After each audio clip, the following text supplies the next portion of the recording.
God. Oh my God. Welcome back. We've been away for quite a while, but hey, we are back live and direct. And what a day to be back as well. And we're back live on Common Use Stores Indeed, TV. If it's your first time here, indeed. please, subscribe, leave a like, share with your friends, colleagues, whoever you know that loves Tottenham or loves football. Angeball and Howie Ball. We're going to do so much today. We're going to preview the Newcastle Tottenham match. Before we even do that, let's just welcome Chuma. Chuma, welcome back. How are you? Oh, I'm as always. I'm super good. I'm happy, blessed.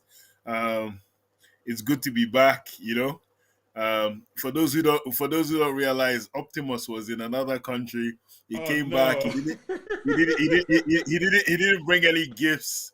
He didn't bring anything for the rest of us. Fans, I came subscribers. bearing gifts. Not to worry that you will He get can't eat a note well. of the gift coming soon, very You know. soon. You know. The season started well. So as you can tell, Optimus is smiling. So the season's obviously started very well for him. So, and for all of us generally. So yeah, but it's good to be back. Absolutely. I mean, Newcastle was the third game week 3. You know, we had the first couple of games. Leicester, a bit disappointing in the outcome because we played really well, but we didn't convert our chances. Come up with Everton, I mean, won 4-0, comfortable victory in the end. But, I mean, as you know, the naysayers will have all sorts of things to say, you know. I mean, it's only Everton, you know, but it's okay. Um, we can, I mean, my view is you can only beat what's in front of you, and the guys did the job, and yeah, I mean, I can't complain. But I think a lot of people out there are saying the first big test we're facing this season is against Newcastle, right? Newcastle, We haven't had a good record in the last few outings we've been there. At least the last couple of outings haven't been that good. Well, before that, we had decent enough record, if you like, you know. yeah. So it's not all doom and gloom. I mean, Angeball, we went there last season, and it was one of those. I think it was a time when we had the big list of injuries. Injury crisis. Yeah. Yeah, the mini injury crisis, if you like, if you want to call it that, you know. And first year of Angeball, I mean, this time round, it's a totally different kettle of fish. I mean, for both teams, you know, even for Eddie Howe. Eddie Howe has a few players back. He has Tonali back from suspension, you know, and I'm not sure if is Livramento still with them or has he left. No, Livermento even made the England squad. Right. Okay. So Right. So they have quite a decent squad. I mean, you think to yourself, they've had Saudi money for going on third season now, isn't it? You know, and if, this is Eddie Howe's third season in charge. It's amazing. It only seems like yesterday he started, and yeah, mm, his last 2 seasons under his belt. First season he had Champions League, and last season I think no Europe at all. You know, and they're probably looking to get into Europe this season. You know, but yeah, we'll see. With but listen, it's early days. They do the last match against Nottingham Forest in the EFL Cup, in the EFL Cup, yeah. and ended up winning on penalties. You know, at some point they were behind, and you know the game of football never tells you it's never kind to you if you don't take your chances. Anyway, yeah, Forest came up proper, and then yeah, I mean Newcastle to the next round. So they probably I don't know they drew against Bournemouth Bournemouth in the play well. last Yeah, yeah, in the last fixture in the Premier League away. yeah, You know, so yeah. this is the second home match of the season. First match of this, I mean, I can't remember what they had in the first match.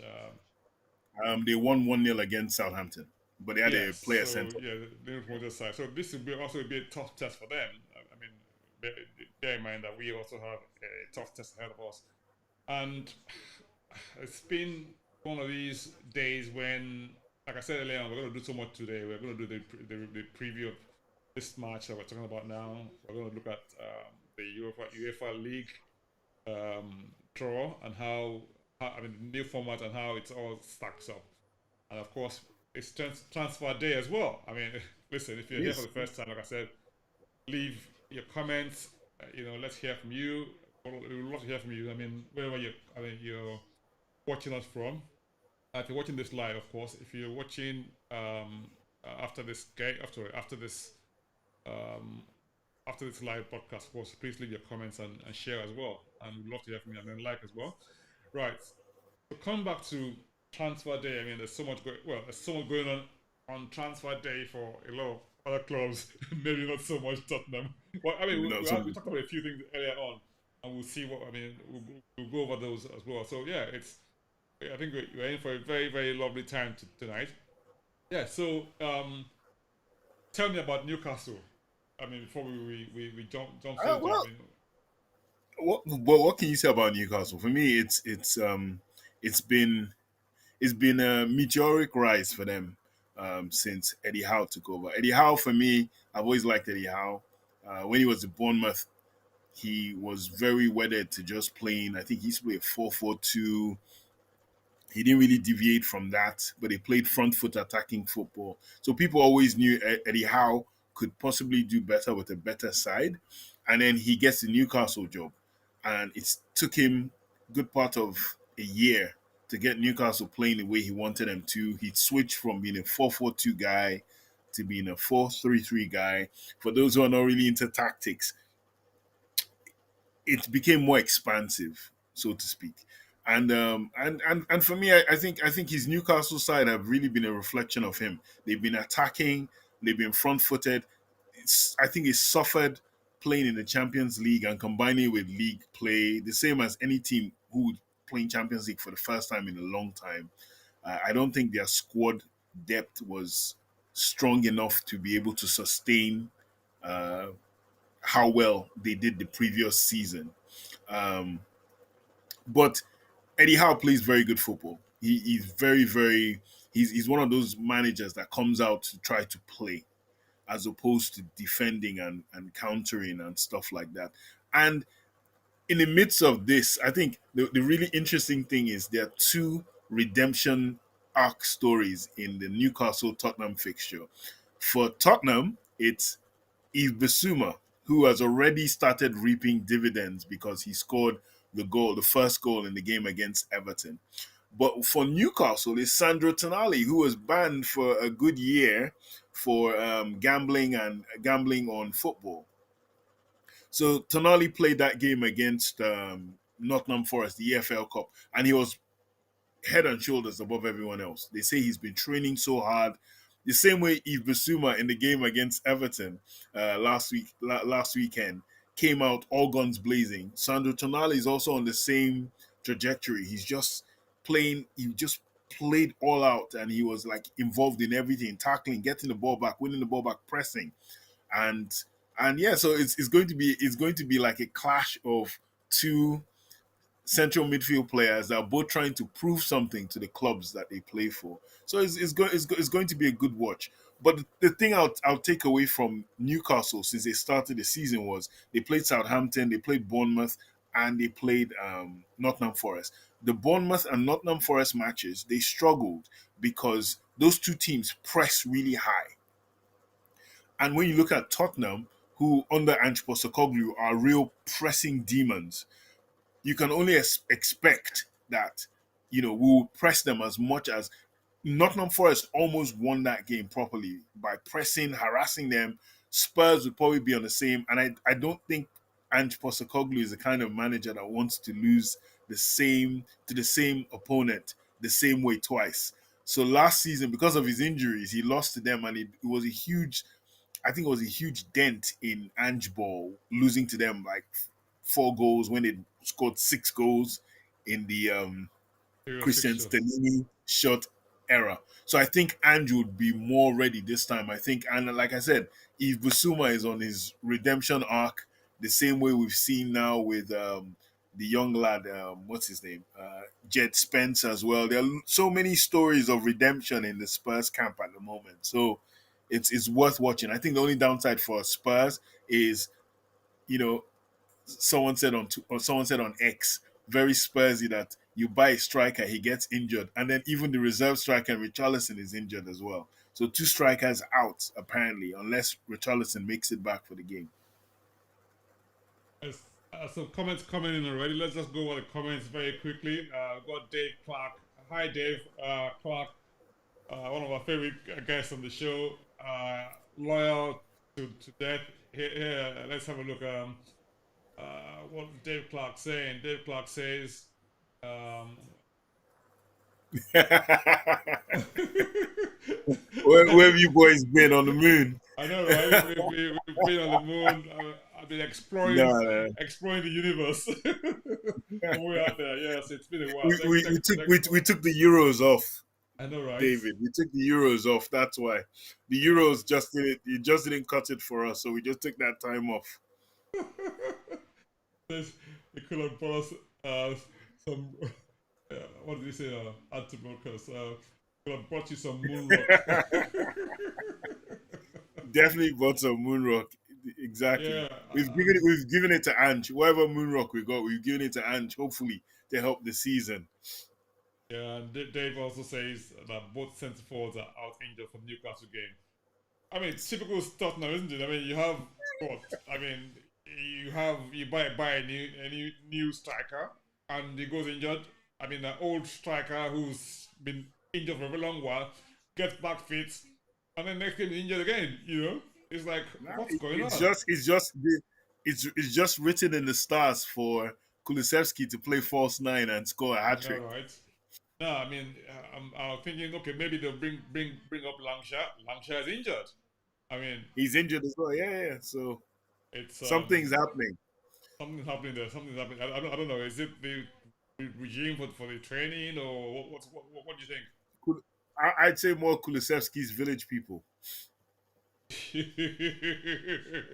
Way stronger than everybody else. Kulusevski wants to play, I know, you right? know. So you know, No, I mean, Dave also says that Benton Core is back from concussion. Yes, yeah, fantastic. I mean, and let's hope he knows when the team buses fast. that's bad. That's bad. That's bad, Oh, David. Dave That's Clark. bad. I love That is Dave. You bad. know, Dave is such a laugh. He goes, Yeah, but it was no. I was just saying it was such an amazing thing to see Ange go for both Madison and Kulusevski in central midfield against Everton.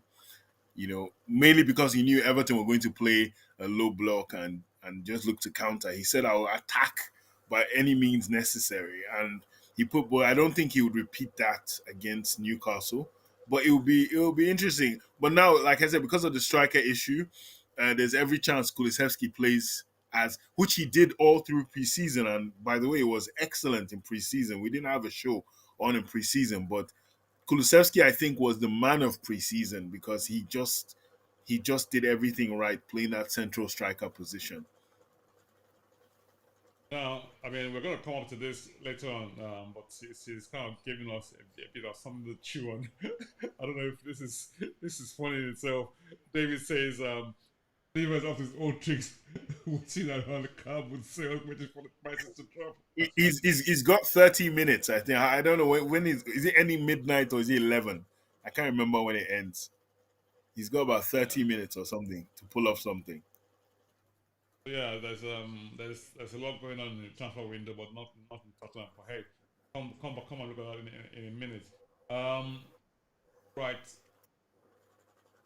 It also says that thank goodness Van der Veer has been It'd have passed given this drag, because it'd have given drag, it would have given drag the run around.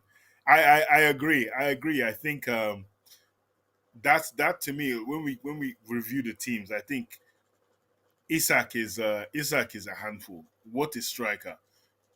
I think in my opinion, I think he's the top 10 strikers in the world. In my opinion, Isak, but people wouldn't look at him that way. But I think he is. I think he's an amazing striker, and if Newcastle aren't careful, you know, there were rumors that the people down the road are looking at Alexander Isak and looking to get him, and thank goodness that didn't come true. hmm, yeah, I mean, Dave seems to have been reading our mind, or maybe he was eavesdropping on our conversation. He goes for Levi to get. Let's have a look. For Levi to get rid of Lascelles, so he had to buy unused toy. Still, it's Is rapping. He yeah. misspelled. God, Another Daniel Levy brain fart. I know, right? No, well, I just don't know why I really don't know why they took the option. So you're taking an option on a player, not because the option is to buy him, but to have preference or to be preferred when Betis want to sell him. I have never heard of that before. This is kind of the first time. Usually people buy players or they say we'll buy you and keep you out on loan. But he's actually saying no, I want to be the first in the queue when you want to sell the guy. I've never seen that before as a Yeah, move. but But I mean, I Daniel guess Levy, I don't know what the terms of the options are. I mean, but I mean, I guess that's probably a safe bet because it means you don't have to buy him if things don't work out. If it works out fantastic, then you can buy him. So it's like watching and seeing how things go. I don't know. they you know the old the old African saying, you send your child to buy one thing, he comes back with three different things. All we asked Daniel Levy for this season was a striker, winger, central midfield player, and a left centre back. And he's come back with, we finally got a winger, not the one with not any of the names we thought we were going to get, but he's still a very decent boy. We got a striker, also not the striker we thought we were going to get, and then no left centre back. So, you're looking at a situation where should Van der Ven go down, you don't have a direct replacement for him. You still have Ben Davies, who, love him or hate him, he's still around. Um, so, yeah, and the same thing with Udogi as well. Even though they've been playing Jed Spence as a left wing back in Ange has been doing that throughout since preseason and now. And he's okay, like for 10, 15, 20 minutes. But what happens if Destiny has to be off for a while? What do we do then? All right. I mean, I was just reading on the the ticker tape of breaking news of the transfer window, and you hear that I spared thought for the guys up the road. Well, do we care really? But hey, it's interesting that signing Marino got injured in training. His first training and is out already. Oh, wow. Wow. That Well, reminds me of the other guy from the Dutch guy.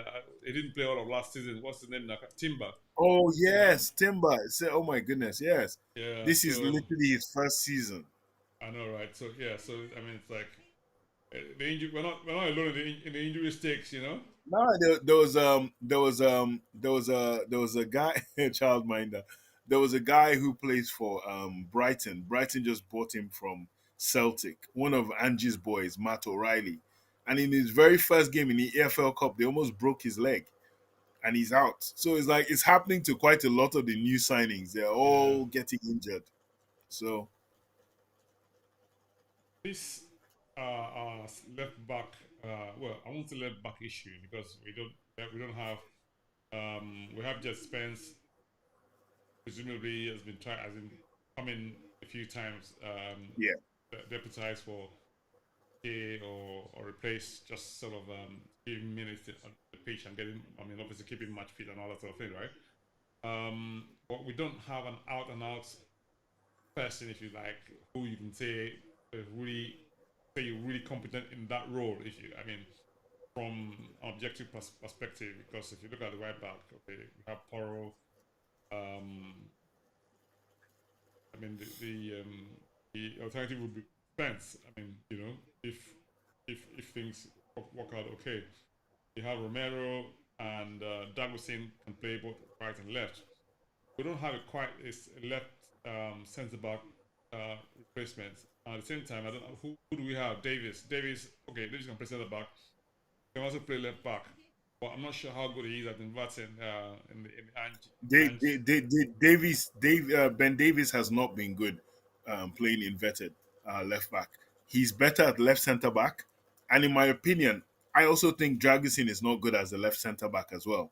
I would rather move Romero to the left centre back and move Dragisin to the right. That's just me. That's my personal preference.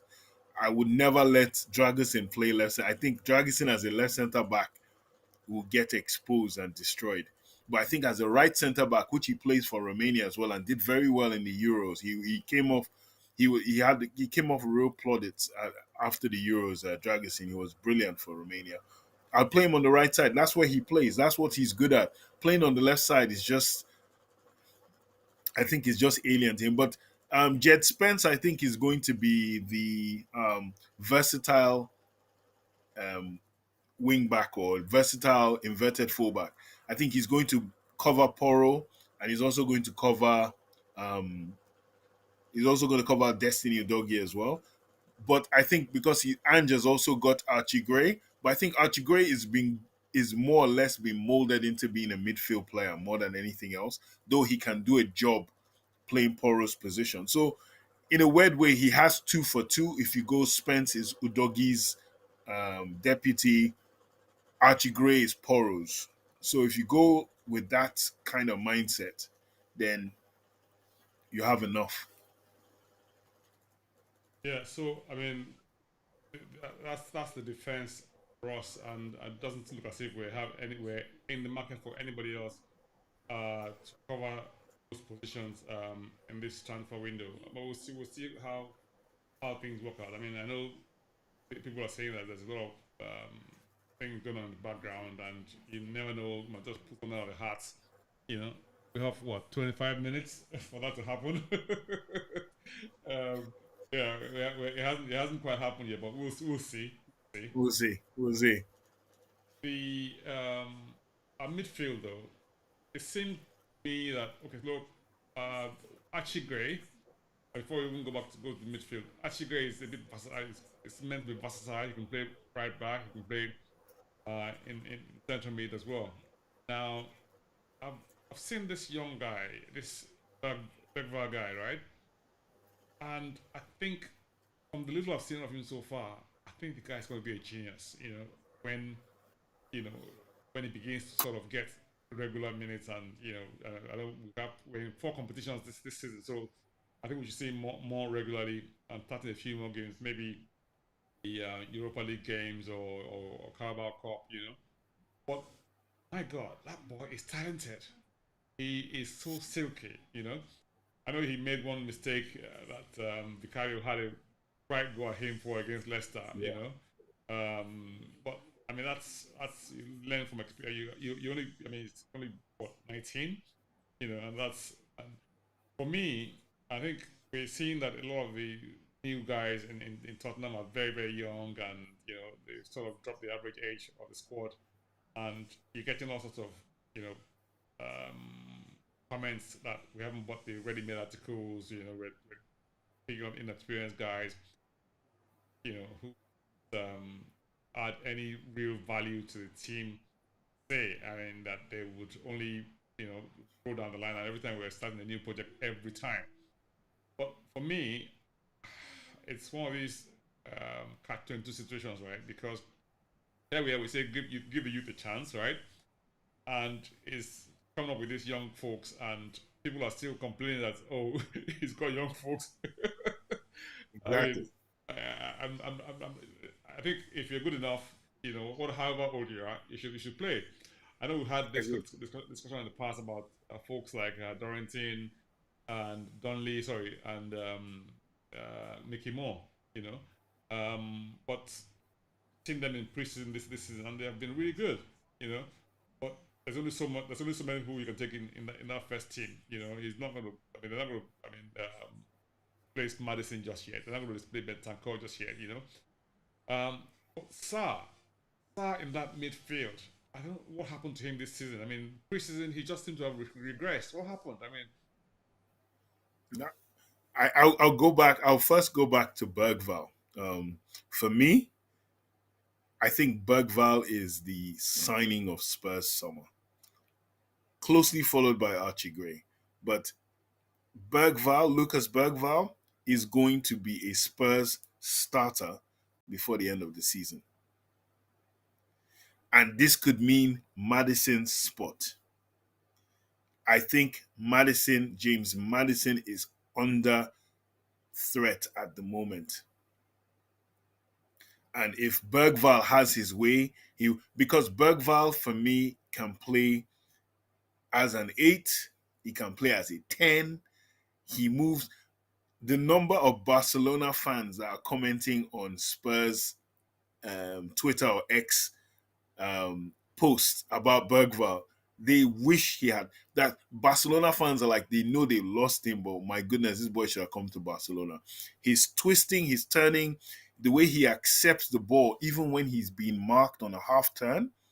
And you can say the thing about young players and them playing, or you're playing young, but think about who Barcelona had when they won their league title 2 seasons ago: Pedri and Gavi. And you look at Spurs and you got Archie Gray, and I'm not saying they're Pedri and Gavi. Please don't misunderstand me, any people out there. I'm just saying the mentality of that Bergval young boy is because his mentality is just different. He thinks he's already that guy, and he was, credit to him, he's been called up to the senior Swedish side. Kulusevski is going to be captain as well of Sweden, so congratulations to both of them as well. Um, I'm seeing David Clark wrote down Daniel Levy has weakened our academy because he sold the best players or sent the others on loan. So we've lost our last 4 games against average opponents. Well, in terms of sending players on loan, I think, David, I think that's always been a huge problem with Spurs.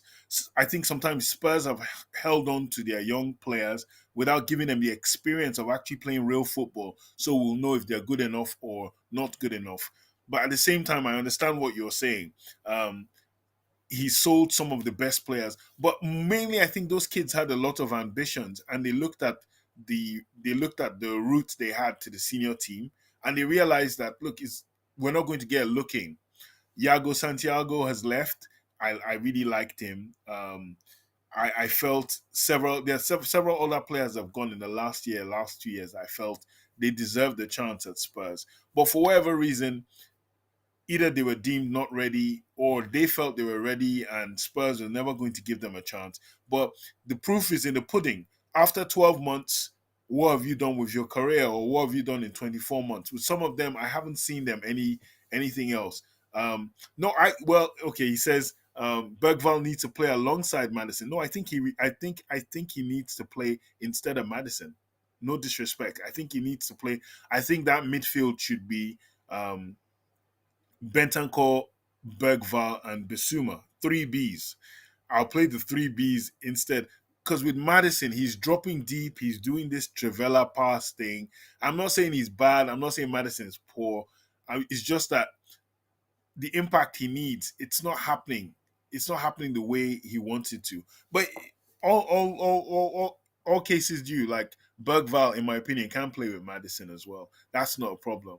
But just for me, I think. But Sa, back to your point, Soji, um, he's regressed. You could see from the very first game in preseason. I don't know whether he played too much last season. I don't know what's happening personally, privately. I don't know if there's anything behind the scenes, but I called it from preseason. I watched him in preseason. When he scored that own goal, his body language, it just seemed like, Pape Matissa was just not, he wasn't as ferocious as he was last season. He wasn't just making those strides. And I said, well, the good thing though is there is so much competition in the side. As soon as he does that, you move him along. Now you've got Bentancur that can play there. You've got Bergval that can play there. And it depends on what you want to do with Archie Gray as well. You can put Archie Gray in. So it's not a problem. Last season, you wouldn't be able to move him because all you had was Oliver Skip, and Oliver Skip, as good as he is, wasn't up to the level I think that Angeball required. So it was never going to work with him. But now all of a sudden you have 3 or 4 very very skillful and pacey midfield players that can replace Sa, and you've seen it happen. Sar's coming off the bench, and I think it's good for him to come off the bench now, build up a bit of hunger, a bit of anger, get a chip on his shoulder that why am I coming off the bench when I used to be a starter last season. So all in all, I think that the fight for places in Spurs midfield this season, I think is much better and much improved. So looking forward to more from the midfield.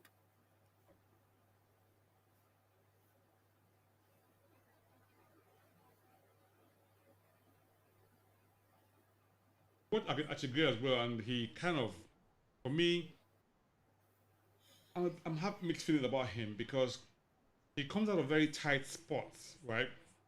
But it just seems that it's not quite a finished article just yet. There's still, you can see that there's potential there, but I'm not sure he's right up there just yet. I don't know. Maybe I haven't seen him enough, but I haven't been too over the moon about him. It's early days. He might get better, but the little I've seen of Bergvall has just been top notch, Yeah, top notch. yeah, yeah, yeah. What I do you think think of Archie Gray? I think Archie Gray's with Archie Gray. I think it's more last season when he played for Leeds. I think he played more as a right back inverting than he did as a central midfield player. So maybe he's still stuck in that mode. It'll be interesting to see if he subs for Poro in any game, how he will play. I think he might play better as a right back, which is why, like, I just don't understand this thing of paying for the um, Johnny Cardoso of Betis. That's a defensive midfield player. I would have just brought him instantly. I don't understand, the point of, because that would have allowed you make Gray play as uh, a right fullback as Poro's deputy, and you'd have another body in midfield. In fact, there was a player I really wanted who plays for Stoke. I don't know if David. I don't know if you've ever watched uh, Wouter Berger play for Stoke. He's a Dutch midfield player. I really like him. I heard Spurs were looking at him. There were so many rumors Spurs were looking at him, and Stoke now wanted to like put in a clause and everything else. That young man, I think, is going to be one heck of a player. Um, and I thought Spurs would get him, and because I just look at Bissouma, and as much as Bissouma is on this whole, I'm trying to redeem myself from, the private mistake I made and the example I set that wasn't really right. There's something about Bissouma that if Bissouma is not on his game, it goes really badly for Spurs. So I want someone else who is there. Like you said, Archie Gray is not the finished article. I watch him in midfield. He has quite a few turnovers in him, and you can imagine playing against very, very technical teams. What would happen to him in midfield? But I think as the season progresses, I think he will get better. The more minutes Archie Gray gets in the Premier League, I think he's one of those players. He looks like someone that learns a lot from his mistakes, and I'm looking forward to what he'll bring this season. Yeah, Dave Clark says he lives in Leicester and what Madison for the last 6 years. And let me tell you this: he suffered because the players around him are not good enough to help him create. What do you reckon? I For me, I've always been I've been a James Madison fan since Coventry, since he was a Coventry player. I thought Spurs should have gotten him then. When he got to Norwich, I thought Spurs should have gotten him then as well. I think Spurs wasted so much time not buying James Madison all those years, and then he went to Leicester. It's true. I think he's very creative. I think with Angeball, he started dropping very deep to collect the ball. He's creating from deep, which I don't think is a problem. I think he likes it, and it also confuses the opposition in build up because you don't know who's coming to get the ball from the back four. It could be Bissouma one time, it could be Bentancur if he's playing, Kulusevski if he's there, but it's mostly been Madison getting that ball either as a third man and then bringing the ball forward or what. But I think Madison, if you just leave him, the first 10 games of last season, I think is really haunted Spurs fans in terms of what we expect. It raised the bar so high because Madison was just simply, he was bubbling those first 10 games. He was everything, dancing in and around the box, getting to the half space. He was just everything. And then once he got injured, it's like the lights just went dim. And he's trying to, so far the lights have been coming on, but they're not full beam like they were last season, and that's what everyone's waiting for. I'm hoping it's going to happen for him that way. But I think if he plays closer to goal, I think it's much better. I'm not a huge fan of seeing him come so deep to get the ball, but we'll see. We'll see what happens. Like I said, like David says, with Bergval, let's see what happens. Because Bergvall is the kind of person who can get that ball deep and progress the ball to him. So let's see what happens then with him playing with Bergvall. Very interesting. Now we have the transfer window. What? It's probably about another 15, 13 minutes away. In I wonder so who's far, moved. so far, in terms of Tottenham, right? What the business we've done this season. Dave says he gives the club 3/10. You know, for the transfer activity they've done this window.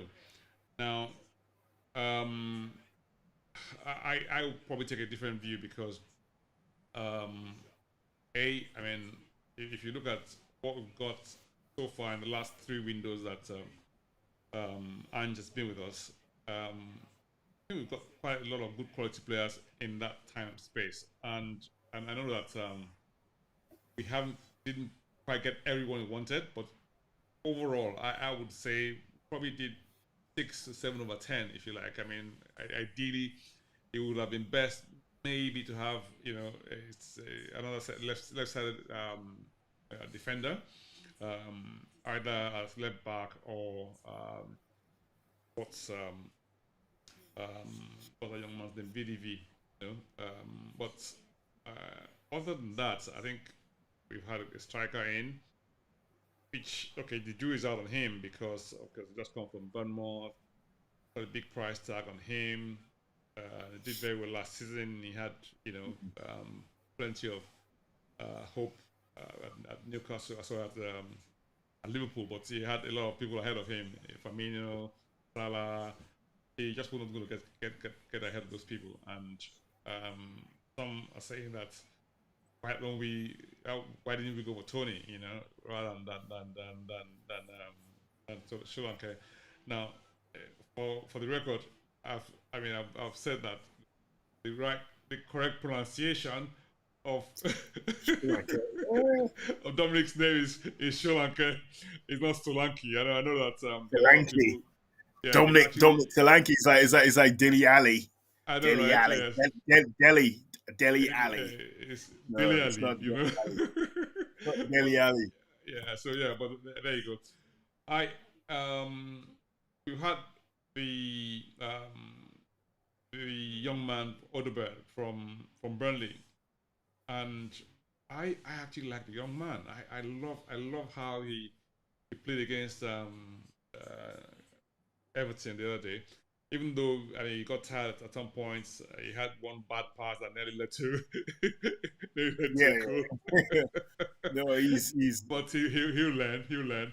But I mean, overall, I saw the bright spark. So I said to him, I said to someone I was watching with, said, "Look, I'm loving this guy already, you know, because you could see him every time he got the ball, the left, I mean, the defender always panic, you know. Granted, the young Dixon guy did well in the end, you know, to contain him, but he was, you could see that he was a threat. He was always a threat, you know. yeah. This is actually the. I think it's kind of like it's created this huge divide in Spurs at the moment. So you and I off air we spoke about your former nearest and dearest Emerson and his departure from Spurs. But with his departure also goes Spurs' easy scapegoat for why they lose games. And I think that he's passed the torch to Brennan Johnson at the moment because Brennan Johnson is now being, painted with the brush of this guy is the reason our attacks fail. I think there was a there was a particular move in the Leicester game where he had a wide open space and he could have run to it, and instead he checked back, and everyone was like, "Look at this guy." And he's not beating his man. He can't put in first time. He can't beat his man and cross. So they're like, what use are you as a winger? If so, and he's just unlucky. Sometimes he takes the wrong touches. Sometimes the ball comes quickly to him. He can't finish on time. So slowly and slowly, it's been building up that Brennan Johnson is about to become the villain of the Spurs piece. And Odegaard, in his first game, has more or less shown him up as a winger. In fact, shown both he and Timo Werner. But it leads me to my thing. I put it on the groups as well. I believe that Timo Werner and Brennan Johnson are forwards. So the new definition of forward isn't necessarily just a striker. It's a player that can play forward positions, either wide forward, central forward, and either of the two wings as a wide forward. But they're not necessarily wingers. They can drop deep to probably become a number 10, or they could be a foil to a central striker. You know, like you remember back in the day, you have the big striker and the little guy. They would be the little guy. And I think Brennan Johnson can play that well, running in behind the striker. Um, Timo Werner the same.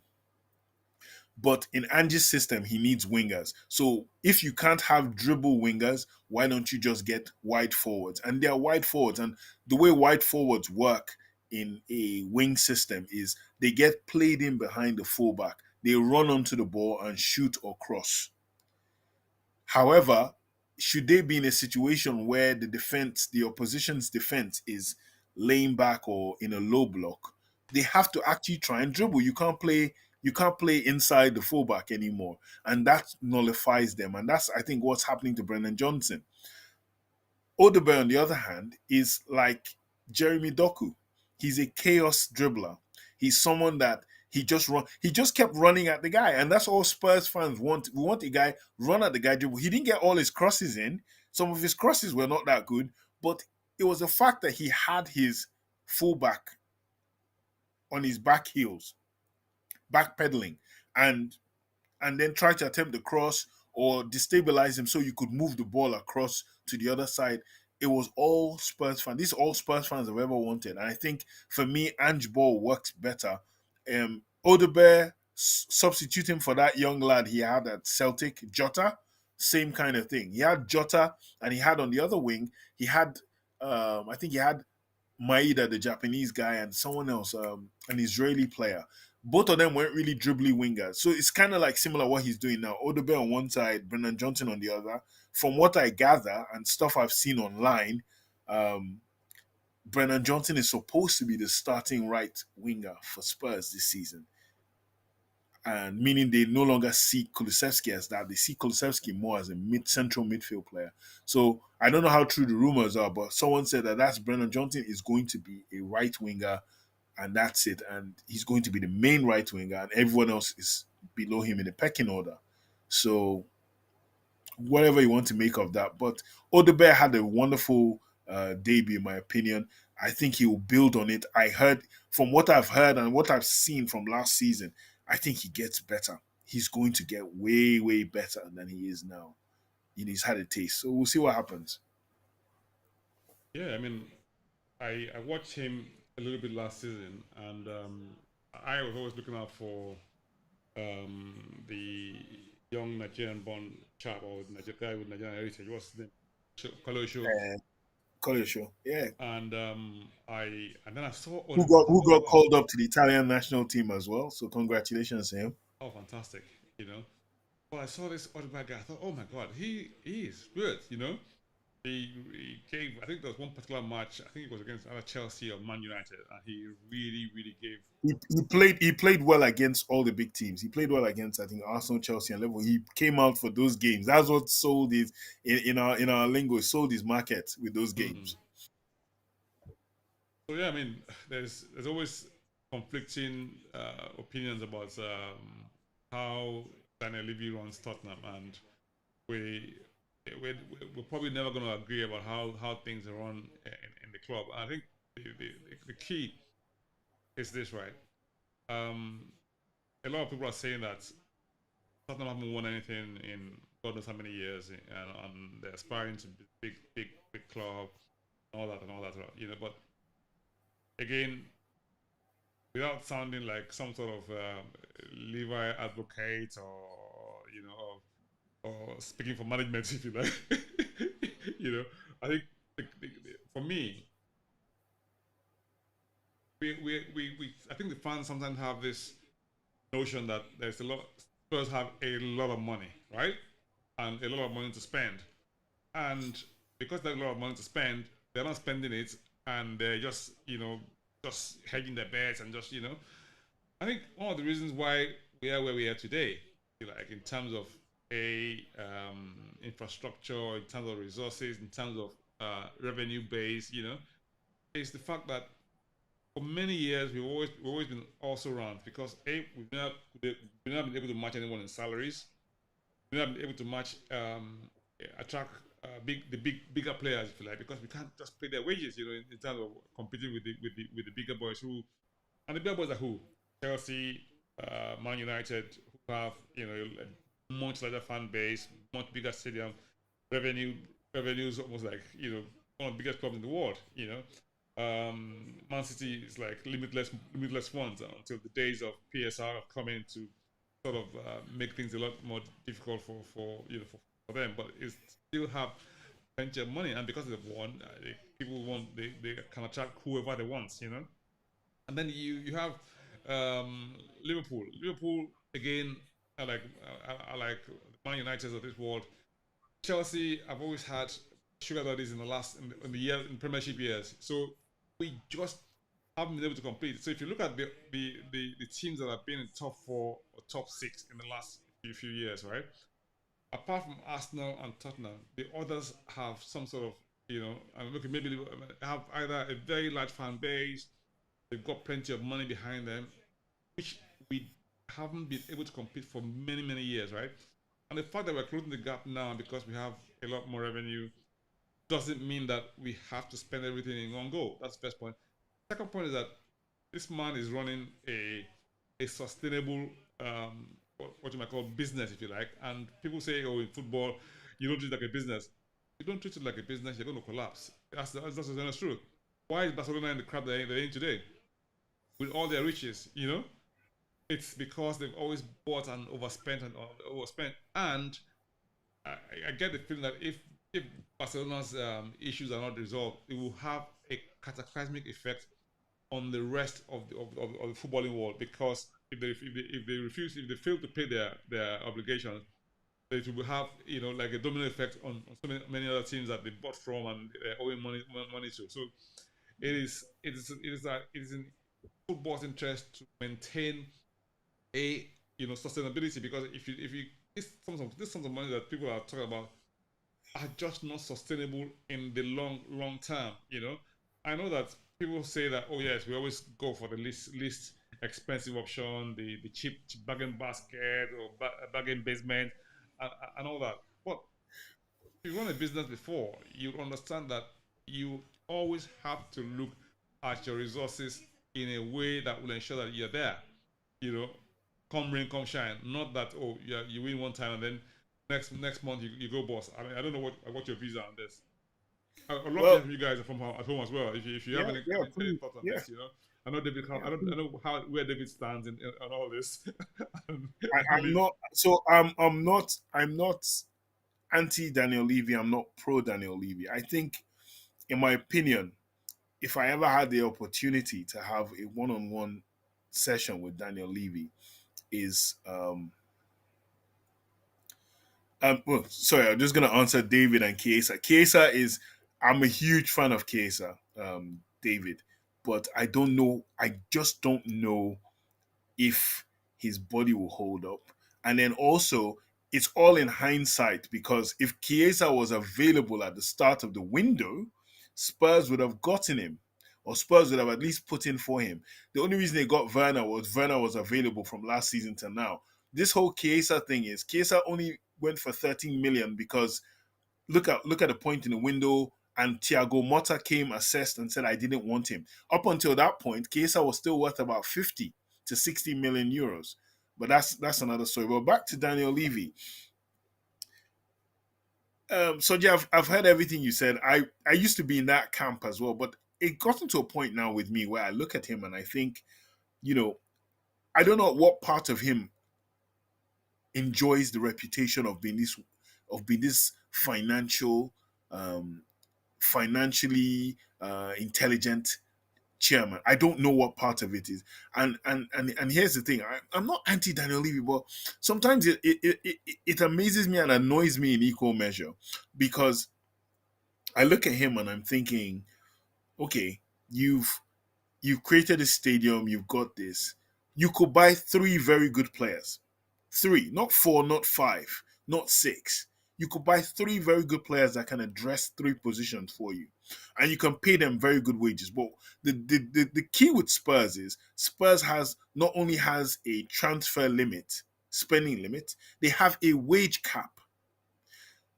Mickey van der Ven is on £50,000 a week, which is up from his 22,000 he was making at Wolfsburg. But my giddy gosh, that is low. Van der Ven is on 50k. That is low. There are worse defenders than him in this league that are on 100 to 150,000 pounds, which is why eventually, if Spurs do not win anything, Mickey van der Ven is going to be bought. He's going to be one of those guys. Christian Romero is only a matter of time. Real Madrid have penciled him down. They can offer him more money and they can offer him more glory, which at the end of the day is what football fans um, want is glory. Football players want glory as well. So it's like you look at Daniel Levy, and I'm sorry, like yes, everyone can say it's sustainable and all that stuff, but it's sustainable, it's a good business, and I agree. I've always agreed with that. But at the same time, I look at him and I'm like, you have the opportunity to do one or two, but he will never do it because as much as you like to say, well, I'm not going for the bucket. He is because he knows he has his wage limit. And everyone goes about net spend. I think net spend is a scam, is a fraud. It's wage spend. Let's look at the wages of the players. And when you look at the wages, that's what differentiates the top teams from the mid teams. Spurs are a mid team because we pay mid money to our players. The top teams play 250, 180, 170 to majority of their squad. And it's no surprise their squad players are big guys, big players, and big name players. So you look at Spurs and it's miracle after miracle after miracle. Pochettino was a miracle. Harry Redknapp was a miracle. And now Ange Postecoglou is another miracle as well, if you think about it. Because Daniel Levy has latched onto another manager that can do well with very young and inexperienced players. And he's going to ride with this thing as well.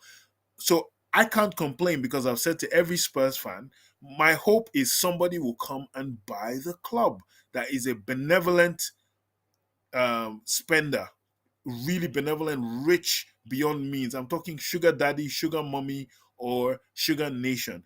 Up until then, I will never complain about Daniel Levy because unless the fans can go and find somebody to buy our club now, there's no point. There really is no point. So for me, until we get that person and we spend crazy, the only way you can go against the equation that Daniel Levy's thing is right is for you to see the opposite. We have never seen the opposite at Spurs, where we actually went for big name players with big name wages and got them and see what happens in the season. Up until we do that, Daniel Levy is just a theory that, oh yeah, it's possible to win the way he wants. It's just a theory. You have nothing to compare it to. We need to spend to see.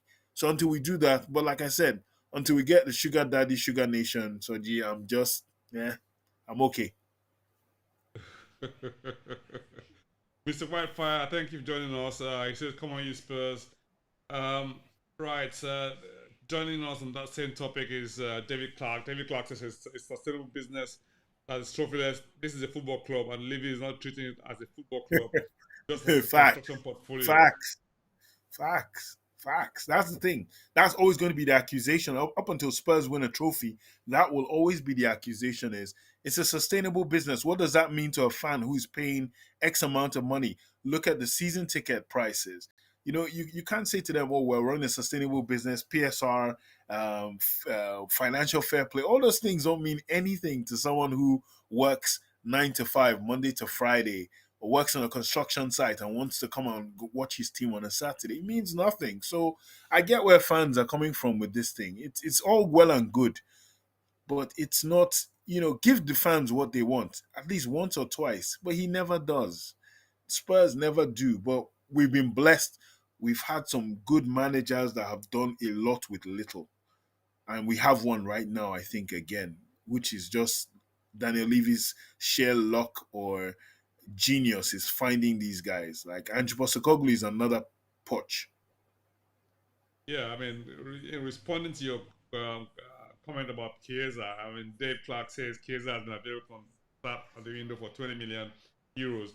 They're not saying that Liverpool know less about players but than Spurs. that Liverpool know less about players' worth than Spurs. He's available for 20 million euros at the start of the window. That well, he can say, well, he was available 20 million. I don't agree. I think he was worth more at the start of the window because nobody knew what Thiago Motta was going to do. Thiago Motta didn't come on the first day and say Chiesa was for sale. It was between at the end of Thiago Motta's, I think first week or second week, it was we're thinking Locatelli was going to go. There were so many players that they thought were going to leave. They were going to leave Juventus. So him saying 20 mil, I don't know. I didn't see 20 mil. I think it's only after Thiago Motta didn't play him and Thiago Motta made it known that he didn't want him in his side. That's when we started seeing the 20 million. And but it wasn't literally at the start of the window. But that's open to debate. Oh, thank you. Now, it says Levi is selling burgers and chips for 13 quid. You know, I suppose are loaded, right? Levi is only interested in the business, not the football club. Yeah, Selling on I agree. I think Spurs. Like Soji said earlier that I think Spurs have money. I really do. I think Spurs have money, but I understand he's trying to protect the other side. But this is football, and at the end of the day, like I said, when you look at what's happening around you, it's like this is not Spain. You can say what you want to say about Barcelona, but I give you this: the caveat to what you said about Barcelona is, if you walk into Barcelona's trophy room, you have to wear shades, man. It's so bright. It's so bright in there. You have to wear glasses, man. It's so bright because yeah, they could go down. Barcelona owes billions, but my goodness, those billions they owe, they've won 80 something trophies, 90 something trophies for yeah, it. but So we've never been at Barcelona level. I mean, let's not kid ourselves. Even in our heydays, you know, and they bought Bill Nicholson bought Jimmy Greaves for £99,000. He just kept it one short of 100 grand, which was the world record, or which was the world record for the biggest fee in the UK at the time. So Spurs spent money. Spurs went to West Ham and pulled Martin Peters from their club. Spurs have done things in the past. They just don't do it now. So right. It says Levi and Lewis out. Lewis is a multi-billionaire, but is keeping his but sugar. he's out. It's the sugar He, daddy. He's keeping his sugar in the dog. Lewis apparently is the rumors are that Lewis wanted to get rid of Spurs, but it's Daniel Levy that is holding on. These are just rumors though, but they're like Lewis wants out. Daniel Levy is the one that's in, so now he's moved everything to his trust, and Daniel Levy is running the show. So And guess what? We've got Toby Oyeni is here. He says, "Missed you guys. Great to be back. And great seeing you hey, again." Mr. Soji looking ever fresh. Thank you so much. it's all that Niger stuff that he didn't bring back for the rest of us, bro. Guess who He this didn't is? bring anything This back is for Mr. us. Klaus. This is Mr. Klaus. Klaus on the Spurs forum, Oh, right? this is his government name. Wow. It's government name. Exactly. I didn't. Like it's the same as Zeus. Once I see their government names, I'm like, yo, that's It's nice. government name. He says, "I think Spurs are just prudent on the way and manner they invest in players. We can see the caliber of players flying around. I, for one, won't be investing in what's being sold out there now. So who? I mean, what's the market like? Let's be real. Who are in the market? I No, don't but know to but buy no, but Jonathan Sancho.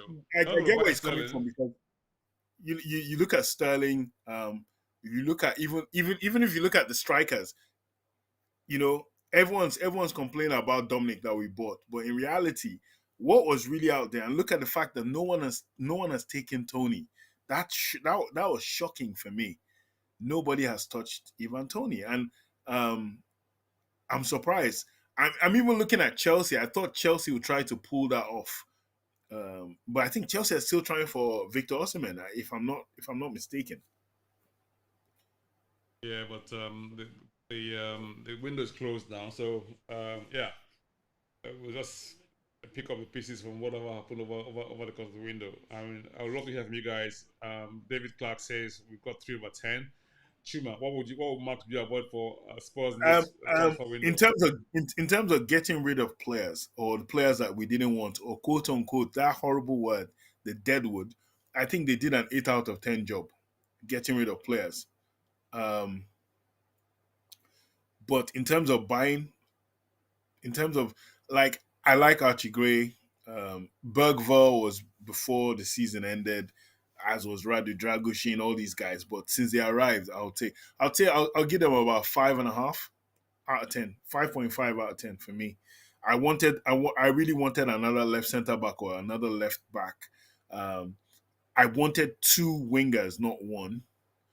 Um, and I wanted striker wise. I wanted the guy from Sporting Lisbon, Victor Gyökeres. I wanted him instead of any of these guys, but I'm happy with Dom. I don't think. I think 19 goals in 38 games. You're looking for a player who can play in the Premier League as well. You're looking for someone who's had some experience, and everyone's going. He hasn't scored goals only last season, but one season changes a guy. He's now learned the league. He understands the rules now, and it works for him. But yeah, I give the transfer window in terms of incoming. I give it 5.5. Oh, Outgoings, I give Al it 8 Ali out of 10. signed Avantoni for 40 million. Who? Al Ali. Yes, in Saudi Arabia. Ah, Gone well, to Saudi. God bless his family. That's a lot of money coming his way. Then Yes. the salary going to make him and his family Yep. Yeah. So yes. sorted. A shame that he couldn't get a move in Europe What what playing. what what what about what about Reggie? That because Reggie's also on the block, and if he doesn't go today, Barcelona was trying to make a move for him. If they couldn't get him, then that means it's either the Turkish league or he's going to go Saudi as well. Yeah. So Toby says that he'll give for the entire window 7 or 10. I think it's like Optimus, eh? Yeah, no. Klaus is an Optimus guy. He's an Optimus guy. He's just anti Conte. I know, right? Those all bring Antonio Conte up. That's What all. about you bring up? Everything else is Whenever good. you bring up Conte, he just loses it. He loses it. He Totally loses loses he it. loses it with Conte. Anything else is good. So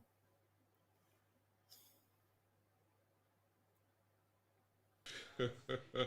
Dave Clark, thank you very much for the comments. We'd love to hear more from you wherever you're watching us from. I Yeah, don't, I I mean, don't, let's I, go Dave, on. I don't think Joseph Lewis even has time to laugh at us. I think he's just chilling. Does he have a tag on his leg now after his case, his court case? He's just chilling in the Bahamas, man. The guy is he's enjoying life. I don't think he even watches Spurs games.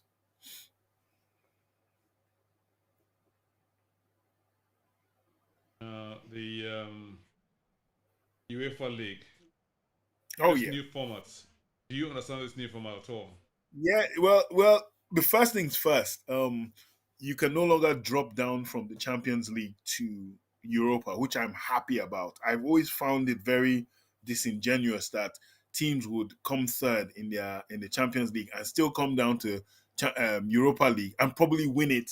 Sevilla did that quite a few times, even though I like Sevilla as a team and I respect their wins. They came down from Champions League and you're actually a Champions League side coming to play Europa and cheating Europa teams. So now that's not possible. You can't drop down from Champions League to Europa. You can't go from Europa to Conference League, which was happening last year. With this one, you're playing 8 matches, and 8 matches are 4 at home and 4 away, but random. You're not. It's one-off matches. You're not. I don't think it's a two-leg situation. You're just playing 8 teams and whichever 8 teams, it's a weird one for me. I think is, but they're trying to spice it up because everyone's coming against the Super League. They're trying to make it more interesting. But for me, I look at that UEFA Europa League thing. I'm like, ugh, just play the normal way and let's just get it over with. But with this way, you get to play different teams. So Ange gets to see the Rangers fans. They get to welcome him back to Scotland with hatred in their hearts. Um, our former nearest and dearest striker, he's coming to play against us. The Irish lad, he's coming to play against us with Alkmaar, and then Galatasaray as well has ex Spurs players. So there's a lot of Spurs history in our group itself. So you know we're probably favorite to Roma. So it says David Clark says you're happy clappy and number that we will be trophyless for the next decade. I'm not sure that's going to happen honestly because I think we're going to win something very very soon. I'm very positive that But, they, we'll see. but David, you've been trophyless. We've been trophyless for the previous 10. Like, what's another 10 going to do to you? like, like, no disrespect. Like people keep going on about like, oh, I'm like, look, we literally we are the fifth best at best, fifth best team in the Premier League. We're the fifth best. Our best thing we can do this season is probably come fourth or third if you gauge our squad. So I don't see where all this stuff is. Oh, we need to win trophies, and I get we need to win trophies. You should aim to win trophies, but let's be realistic. Like, look at that squad. Look at us. We're not winning. We're not winning the trophy. So you either enjoy your life or you don't enjoy your life. I'm enjoying life at the moment. So, Spurs win, I'm enjoying life. Spurs don't win, I'm still enjoying life. So that's where I am, David. And Spurs winning But trophies. See, you see, my problem with the Spurs, well, not my problem. My issue with Spurs winning trophies at the moment is this. Even if I carry that as my brag to the banter circle with my Arsenal, Chelsea, Man United, and Man City friends and family, they'll tell me, "Oh, you've only just won a League Cup. Oh, is it just one? Is it?" They'll still they'll keep pushing the goalpost and still putting Spurs down. So I don't really care anymore. Like, I'm done. I'm done caring about if Spurs win a trophy or they don't. Honest to God, I really don't care. I really don't care about the trophies. I think Spurs should just play well. If they can win something, win. If they don't win, you know, there's a lot more in life happening in life right now. absolutely. David, I mean, Toby also says that, uh, talking to David here, so we'll get better for the value of the squad time. And yeah, I know we'll contend for titles this season. You can bet on that. Wait and Optimus, see. Optimus, Optimus, the son of Optimus. Then that's what you are. Thank you. Cause you're not the son of Optimus, bro. You're too optimistic. I think I'm going to join him in that optimism, honestly, because absolutely you have to be. You can't but be optimistic, you know. You know. Oh my gosh.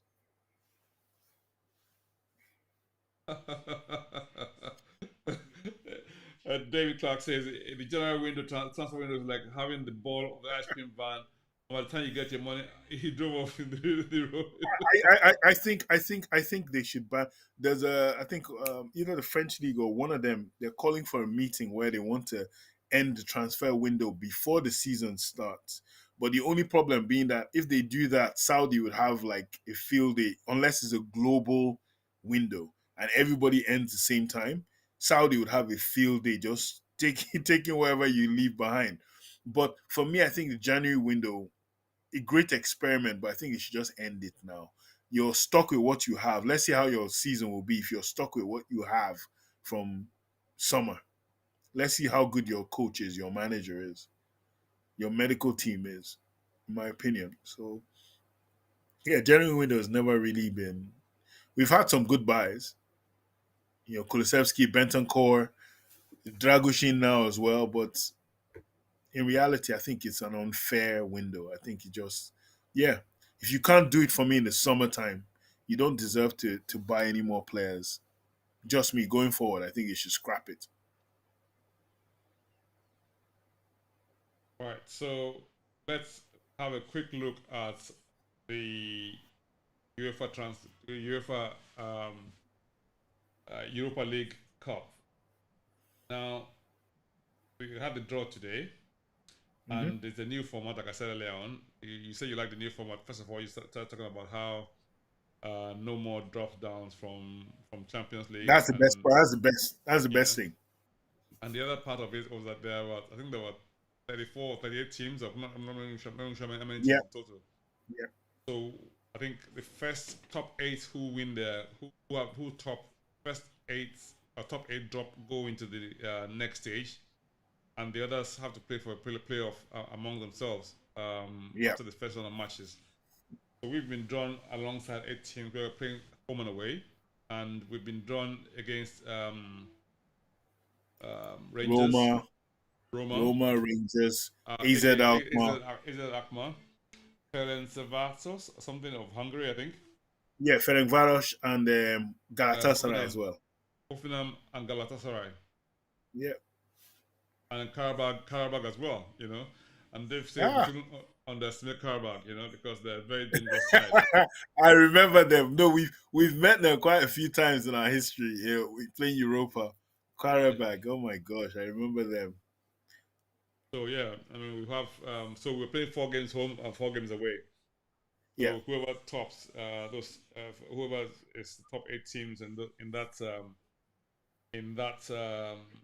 what's the word format go to the next stage. I don't know what happens after the next stage. I don't know what the next. I think it's yet another league. I think then it becomes then after that first stage, it becomes how the old league used to be. So I Right. think Okay. then you now break into you break into another second league, and it's not a knockout till the next round, the third round or something. So yeah, it's interesting. More teams in, it's a different way. Let's see if it will motivate the fans. Right. This is very interesting. So Dave says he's supported Spurs since the Hey, '60s. As you can see, I've been in Spurs with multiple trophies, both home and abroad. So I have no hand wrang up. So he's 17, less than 2 weeks. Oh wow! I can't wait any longer. so I can't wait. You can't wait. Okay, David. I understand now. I completely understand. I completely understand. But at least look, you're one of how many people that can actually say you are alive when Spurs won won the league. You know, you can say if anyone comes up to you, you can actually say, well, yeah, I've seen Spurs win a league. No one else, none of us really can say that. So you have bragging rights Yeah, regardless. I think I wasn't born when I don't know when the FA Cup was. I think FA Cup was in used to be played in May or April. I can't remember when it was played. Yeah, yeah. So 61. Well, that's when the last time we won the league. And that's the year I was born. There you go. So you see, you Yeah. know, So you guys have way more to celebrate than I'm an '80s Spurs fan. Like you guys, we yeah, have way way more, I know, right? way more. But hey, listen, I think we're gonna win. We're gonna win something this season. I have no doubt in my mind.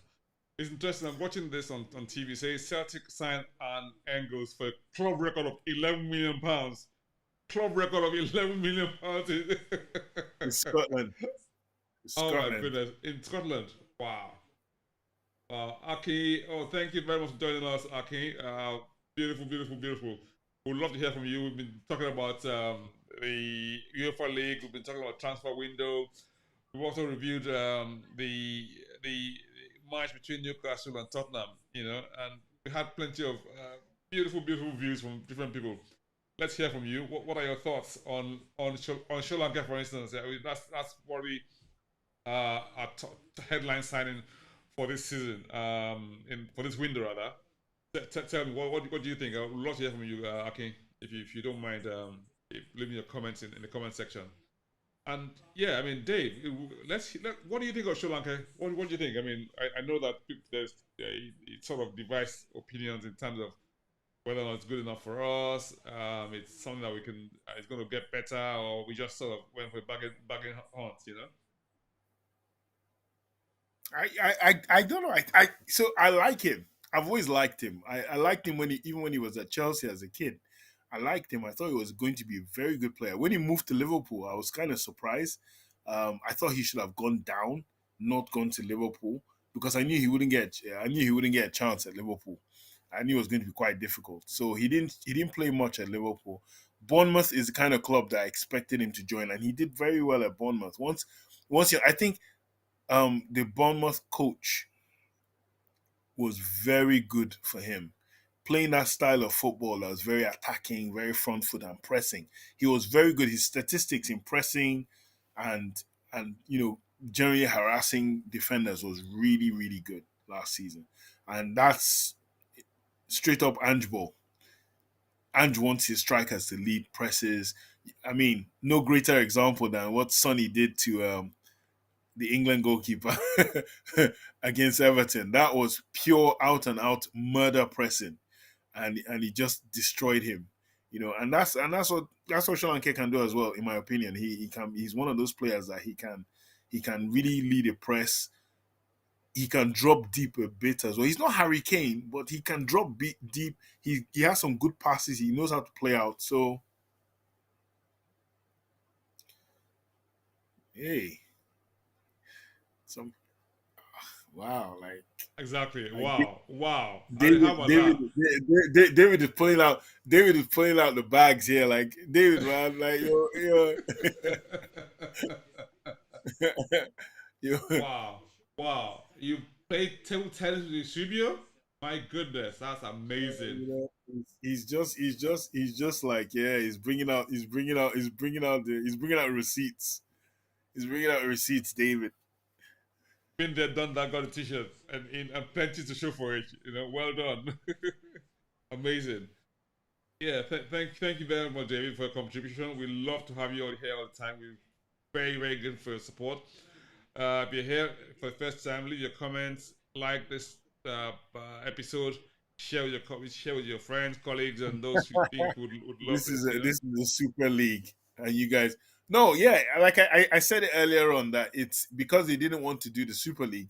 They decided to change the format to pretend it's the Super League. So it's the same. It really is the same way. Yeah. This says he thinks that young players, young folks think they sing great players, right?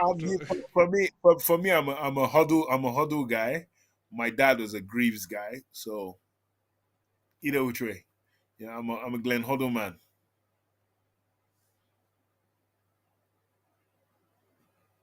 It's a gamble, just like Richarlison. Hang on, Richarlison signed on with Conte, didn't he? Yes, no, he's saying that Sri Lanka is just a proven player for now, or is not a proven player. We're hoping he shows. Yeah, yeah, I got that. He's not a proven Premier League player. We're hoping he shows the form. Um, he's just exactly what Richarlison was as well. He's just someone you think would do well. Let's see what happens next. I actually think he's. I actually think he's. I think he's better than Richarlison because I think Richarlison, like Brennan Johnson and Timo Werner, is a forward and not a striker. He can play wide forward, central forward, but not. He's not a striker, But he's just not as good a wide forward as, let's say, Son was or Son can be. But I don't think Richarlison's an out and out nine, Hmm. And I think Solanke is a nine. He's a nine. He's a guy that wants to score. He'll put his head, he'll put any part of his body. Richarlison wants to do some. Meanwhile, Richarlison had a wonderful. He had this spin move against Everton, but they fouled him. The way he turned out away from two defenders, I was very impressed. Very nice piece of skill. But they just fouled him just as he was just breaking through. I was like, yeah, he's. But if he's injury prone, Saudi is still open for the next 13 days. So But how? I mean, we'll have to replace him, don't we? We no, well, Kulusevski and Lancashire. got through. And You what have happened to Lancashire. Alejo Velis? Oh, he played against Atletico Madrid the other day. He actually played very very well. He's playing for Espanyol. His first game was a bit iffy. I think they either broke his nose or something. Uh, but he's been playing. He's actually playing well. I don't think he's going to be a scorer, but he's a good player, very good hold up, bringing other people into play. He was actually very good. He looks Espanyol are actually playing him as opposed to last season when we sent him to Sevilla and they just wasted his months. This guy scored as well. The Beatle, George Harrison scored for Girona. Yeah, yesterday or the day before. Brian Hill. Brian Hill. Oh wow. Brian Hill scored a very good goal as well. Half volley. Very nice. And I looked at him. He looked happy. He just looked happy. So I'm like, yeah, just stay there. Yeah, it says if Spurs pressed that impressively, then we wouldn't be conceding these counter-attack goals that we're conceding. Um, this is a very, very controversial statement, and this I'm sure this will. I would love to hear guys Ooh, on this one. Dave Clark says ooh. Hoddle would not get in Spurs' best ever team. I beg to disagree on that one. I'm sorry. I think. I mean, So sorry, David, I'll leave you with this one. This is a quote from Hristo Stoikov when Johan Cruyff, the great Johan Cruyff, told him like, you couldn't play in my era, and Stoikov said to him, and I paraphrase, that I would pass the ball, I would leave the pitch to drink a cup of tea, come back and still score. I never compare eras. So you could be talking about Greaves, Blanchflower, all these guys. All due respect, no due respect, all due respect to them. They're good players. But the eras were different. The 80s and them. Huddle going back into their era could probably outplay them because he'll probably be that much fitter, that more tactically aware than they were. Their football was different. 60s football and 70s football are different. 70s football different from 80s, 80s from 90s to now. So I wouldn't say I agree. Maybe your best ever team, Huddle, doesn't get in, but I think if you talk to every Spurs fan, I think 6 out of 10, 7 out of 10 would go Huddle would be in their best ever Spurs team. So I don't know. We'll put it out there though. To the people watching, fans out there, come on, you Spurs Nation. Would Glenn Huddle get into your best ever Spurs team? Let that's us know in the comments. would love to hear from you. Akin says same here. Glenn Hoddle was my guy. Still is. The then 91 Yeah. FA Cup winning squad. He really identifies me. Thanks for the comment. Thank you. Keep them coming in. Richarlison can't travel bag of cement before the target. It's nothing there. And Toby says that You're either number 9 or you're nothing. Son, the most clinical forward striker is always still available. Haha. Yeah, All yeah. right, there you So go. so Son is also one of them. Son is also a forward. He's not a striker. Hence the reason he gained so much from playing with Harry Kane, where he was running in behind because he's a forward. He's a little guy to the big guy, and he can play wide, but he's not a winger. He's not a winger, but he's a good forward. He can play wide forward where he doesn't have to really hug the touchline. I always okay compare the two. Um, that wonderful player for Brighton, Mitoma. Mitoma is a winger. You can't compare with Mitoma and Son directly because they're not the same kind of player. And Mitoma is a winger. Mitoma and Angeball would probably be amazing.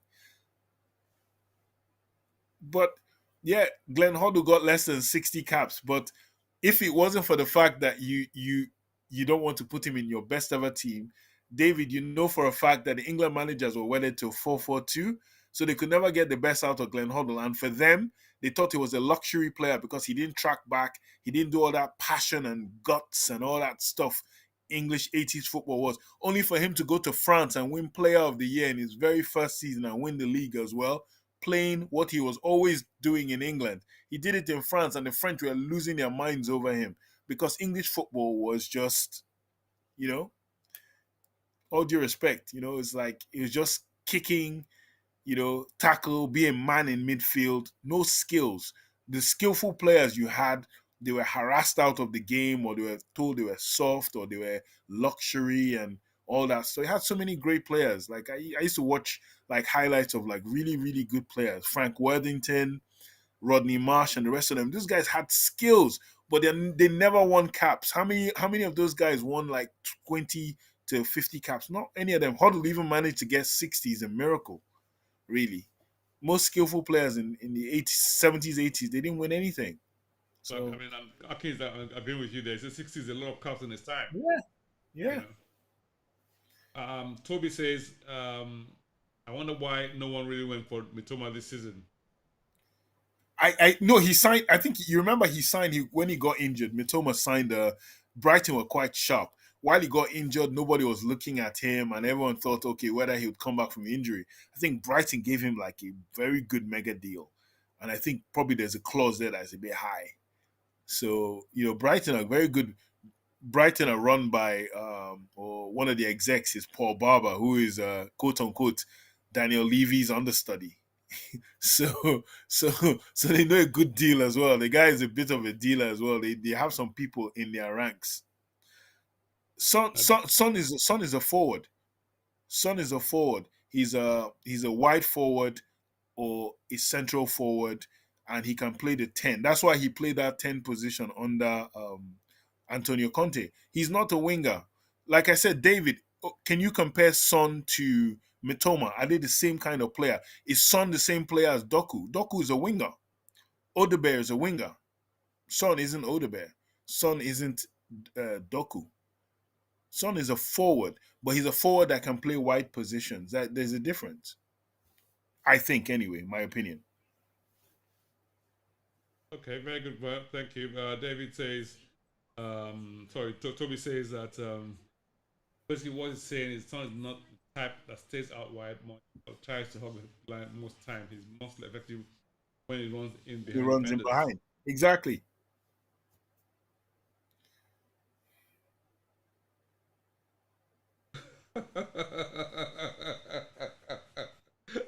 So those players you mentioned didn't get cards because the coaches couldn't find what to do as a pop. No, no, no. I agree. I agree. To I agree. They were the characters in the game, quote unquote. They were characters as well. I agree. I agree. I agree. Frank Worthington and the rest of them, they were all the guys that were like they're the lads, But Klaus great says players and that, lads. Chuma, can you tell me how good the deal with Betis was? It's certainly Deposit. I like successful. that. That's exactly what I said. Exactly what I said. I don't. I don't know how good the deal is. All I can say is I've watched Johnny Cardoso, and Johnny Cardoso is a good player. Like he's better. Like the thing I don't understand is if Spurs are going for someone like him, he's not a lone six. He's not a single pivot player. He plays better with two, and his midfield partner was um Guido Rodriguez, who's joined West Ham now. So that was the guy who was playing in midfield, him, and they worked really well. It was a very good counterfoil for him. So he's a good player. I don't get this option thing that, it's no disrespect. That's why Daniel Levy and all that's annoying for me. Either you buy the player and you loan him back to Betis and we collect him at another point. But I don't understand how you can say you want first choice when the player wants to move, and that's what you sold Lo Celso for. I don't get the deal as well. Toby, I don't get it. I honestly don't get it. Like you If say, anybody knows out there who knows what this deal is about or who understands it, can explain to it's us. not We would love to hear from you. it's not even a deposit. It's not even a deposit because the deposit means that you're going to pay the balance at the end, right? This we don't even have a deposit. You're actually saying you sold a player to say you want to put a deposit. Like you're promising a deposit. I don't know what that would be termed in financial terms. I don't know. It's not even a thing. It's an option, but it's an option before the player gets sold to be preferred. I don't know what that means. I don't know how that works. Daniel Levy comes up with all these new things all the time, like Mr. Add-ons. That's what one of my friends calls him. He calls him Mr. Add-ons. Like he's never seen a chairman that add-ons, add-ons, add-ons.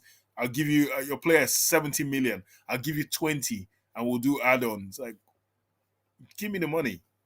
But Daniel Levy.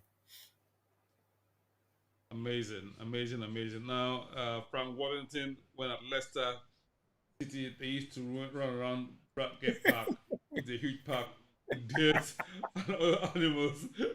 Frank would disappear to the pub and nothing would be said. Oh my god. Those bad old days, eh? Or good old days, depending on how you look at it. Well, they're the Mavericks, man. The Mavericks. To be a Maverick is not easy. Johan Cruyff was a chain smoker. Like everyone has to have a vice. Those guys had vices. So, but lovely stories though. David, you should really write. You should really consider writing a book about your life as a football fan. Honestly, I'll be one of the first buyers of that book. Trust me. You've got a You buyer have, guarantee David, here. David has some great memories, man. Like you Absolutely. should really write a book about your memories of football. I think it'll be really great. It's about watching him for one more season to see if he'll come good. We get to buy him first. Well, if for you to put the deposit on the player, your scouting team have to have watched him. So it's either your scouting team say he's good now. I don't get this feel like it's like with the South Korean, the young South Korean player. We already know what that boy is going to be a good player. He's a good player. So we've already said, look, we buy him and loan him back. Why couldn't they do the same with Johnny Cardoso? Why say you want to watch him for you want an option for 12 months? I just don't understand that. I really don't. We already pulled off a buy and loan back with the South Korean player. We should have done the same with Johnny Cardoso, in my opinion. But I think maybe it's because they probably got like two or three other targets that are defensive midfield players, and they're just. But all in all, I think this move, I think someone wrote it down, and I agreed with it earlier on. Is it's kind of spelling the end of Bentancur and Bissouma in the next 12 months. I think one or both of them will be gone. I don't know which one. My money was on Bissouma before he did this whole trying to redeem himself business. But my money was on Bissouma. I just felt Bissouma hadn't adapted apart from those games up until he got sent off at Luton. He was sparkling. Since then, Bissouma has just been a shadow of himself. Bentancur gets injured quite a bit too much. I was looking at both of them as people I potentially saw leaving the club. I heard either Galatasaray or Fenerbahce, one of them was in for Bentancur. I don't know if his agents were talking to them or not, but I looked at both Bissouma and Bentancur, and if you're looking at someone like Johnny Cardoso, you're looking at Walter Berger, chances are one of them is going to go. Hmm. So, case of who? We'll still get sell on from whatever they make. Yeah, it's a weird one. David said Leicester City players.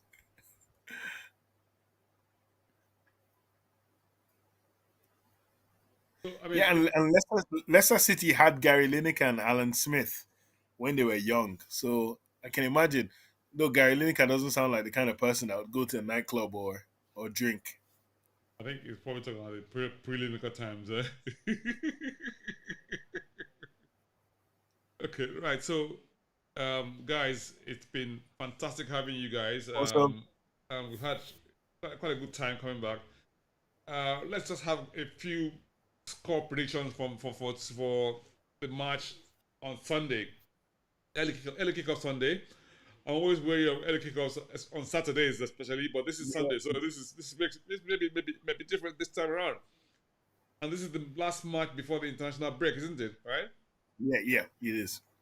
Right. So, what do you, how do you, first of all, how do you think we'll line up on that day, and who would be in that team? Because of the striker problem now, I think it's literally the same team, but instead of having a striker, I think Kulusevski now moves forward. I think they drop Brennan Johnson and Odebear starts. I think it's going to be Odebear and Son as the wingers, Kulusevski in the middle as a striker. I think it's going to be Madison, Bisuma, and possibly Bentancur. Uh, and Bentancur in midfield, and yeah, the same back four. But instead, I think Bentancur comes back into midfield, and Kulusevski gets pushed up into striker. Odebear replaces Brennan Johnson. That's what I would play. Okay. Scoreline. It's never. I don't think it's possible for Newcastle and Spurs to ever play a nil-nil game. So I'm going for 2-2. I think it's going to be a draw. I think we'll neutralize each other. I think 2-2. Okay. I mean, you know me. I'm going for a 4-1 Tottenham. 4-1. Wow, that's wild. That's And wild. I'll tell you the reason why I say I go 4-1 for Tottenham, and it's threefold, right? So I think, what's his name? Bernard Johnson will if he plays, or Kulusevski. I mean, Kulusevski is probably going to be on the, I mean, a striker, right? Brian Johnson will probably play on the right hand side, and he will burn. He will burn. I know that for sure, right? And also on the other side, we'll probably have Mr. Werner. I mean, I don't know who's going to play on with his son. No, I think it's gonna be Son because if Son's playing, he's gonna play left. If he's not gonna play striker, he's gonna play left. Exactly. So yeah, so Ederson plays on the left, and I just have a very good feeling about how we're going to step up because if you look at all the games we've played so far. I mean, but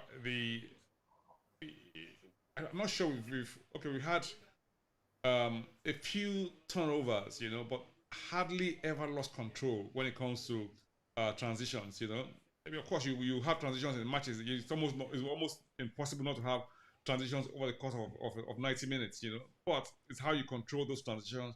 And by and large, I thought we did quite well in terms of how manage a lot of those transitions so far this season. Albeit, okay, teams haven't been we haven't been like top of the great league teams, but at least giving us good practice in terms of how to manage transitions. I kept watching and see how we're managing those transitions, and by and large, we kept those teams at bay in the two matches we've played so far. Right, the big test will now come when we come against teams like Newcastle, who again last season someone said David Howe had Angie's number. Wait to see if that's the case this time around. I think we missed a few chances to go ahead last season. I think that will have turned the game on its head. Would have had a different outcome because Newcastle will have come out to play and they will have left hold of the bag. But you're going 4-1. We need to clip this. This So is the again, most optimus. You're going 4-1. I say we need to clip that 4-1 statement because this is absolutely. the most optimistic Optimus we've ever seen. 4-1 away to Newcastle. Wow. I know. David Clark comes out with 3-2 to Spurs. So he knows it's going to be a scoring game as well. David says it's going to be a scoring, and I agree. Scoring game. But 2-2, he says 3-2. You say 4-1. I said we only lost four over the last two times. In the last six. I know, Yeah. right? At least, yeah, we scored one goal at least. Come on. Yeah, but the other times we've done them very. I mean, easily. The last other times we've been there, apart from the last two times we've been there. So yeah, it's been all right. So that's my score prediction. I would love to hear from you, Tony, Toby, and Akin, whoever else is on the show. You know, I say 4-1. Chuma says 2-2, and Dave 2-2, Clark says 3-2 3 Spurs. Spurs, yeah. Yeah, so we'll come back But on that day. That's to say, give a bit of a heads up. We're having a watch along stroke 90 minutes unplugged after the match. So, hey, if you want to join us, we'll start to broadcast live from about 1:15. Kickoff is 1:30, and we'll go live at 1:15. So, if you want to join us on then, we'll very much love to have you on. But thank you so much for your support today, and we look forward to seeing you on the next show, which is on Sunday and kickoff 1:15. And we would love to hear from you. Thank you, sir. awesome. Thank you so much. It's been great being back. Thank you. Bless you all. Come on, you Spurs. Come on, you Spurs.